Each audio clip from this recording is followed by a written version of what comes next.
remember seeing my grandmother crying one day, and even though this was in 1963, by the way, and what I didn't understand was that they had to pay a poll tax in order to vote.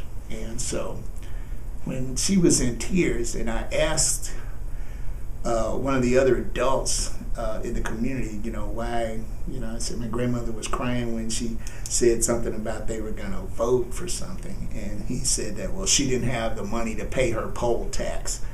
And so that is why she couldn't vote. Later on, as I came into knowledge, then I understood why my grandmother was crying back in 1963. Because we used to have to pay a tax in order to vote, or take some kind of test. You take a test that nobody could pass. That would be Civil Rights Act of 64.